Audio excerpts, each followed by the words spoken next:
গত এক সপ্তাহ ধরে জামালপুরে মেছো বাঘকে বাঘ মনে করে আতঙ্কে আছে এলাকাবাসী।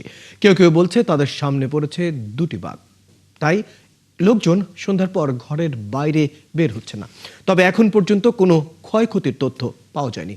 মধুপুর বন বিভাগের কর্মীরা এলাকা পরিদর্শন করেছেন, কিন্তু মেছো বাঘের সন্ধান পাননি। আনসারি সুমনের তথ্য ছবিতে প্রতিবেদন।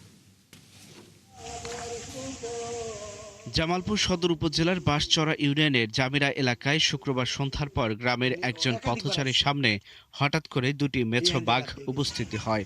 আতঙ্কিত ওই পথচারী মেছো বাঘটি দেখে চিৎকার করলে লোকজন এগিয়ে আসে।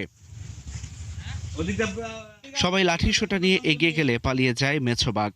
এরপর মধুপুর বন বিভাগের কর্মীরা উদ্ধার অভিযান চালিয়েও সফল হননি। এরপর প্রতিদিন কোনো না কোনো গ্রামবাসীর সামনে পড়ছে মেছো বাঘ দুটি। এতে আতঙ্ক ছড়িয়ে পড়ছে আশেপাশের অন্তত 10টি গ্রামে। এক ব্যক্তি আইসা চিৎকার ফাইরা আমার কাছে এসে বলল যে ওখানে দুইটা প্রাণী দেখা যাচ্ছে, চিনি না। আমি তাৎক্ষণিক ওখানে যাই। গরু চড়ানোর সময় আড়াতে গর্জন শুনি হুম হুম এই ধরনের শব্দ আসতেছে। বন বিভাগ থেকে বা সরকারিভাবে কোনো উদ্যোগ নেওয়া হয়, তাড়াতাড়ি এগুলো উদ্ধার করে বনে ছেড়ে দেওয়া হয়, তাহলে আমরা একটু নিশ্চিত থাকি। বাঘ আতঙ্কে এই অঞ্চলের শিশুরা স্কুলে যাওয়া এবং খেলাধুলা বন্ধ করে দিয়েছে। কৃষক ও গৃহবধূরা তাদের স্বাভাবিক কাজ করতে ভয় পাচ্ছেন। আতঙ্কের কারণে আমাদের স্কুল কলেজে পোলাপানেরাও রাত বিরাতে বেরোতে পারতেছে না, স্কুলে যাওয়ার সমস্যা হইতেছে। এটা আমরা চাই বন বিভাগের লোক এটা ধরে যে কোনোখানে প্রেরণ করার জন্য। খেলাধুলাও করতে পারছি না, কিছু করতে পারছি না, তাই আমরা লাঠি নিয়ে বের হয়েছি। পোলাপান বাড়ি থেকে বেড়ার হয় না, কিছু না, ডরে ডরে কাজ করে নাকি।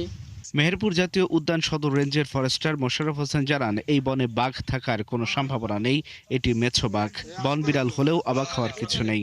বর্তমান সময়ে শোলাকুড়ি এবং জামালপুরে যে বাঘ আতঙ্ক দেখা দিয়েছে, এটা আসলে ছবি দেখে মোটামুটি চেনা গেছে এটা একটা মেছো বিড়াল, এবং এটা নিয়ে ভয়ের কিছু নেই। বাঘ আতঙ্ক থেকে বাঁশচড়া ইউনিয়নবাসীকে রক্ষা করতে দ্রুত মেছো বাঘ দুটি উদ্ধারে প্রশাসনের কঠোর পদক্ষেপ চান জামালপুরবাসী।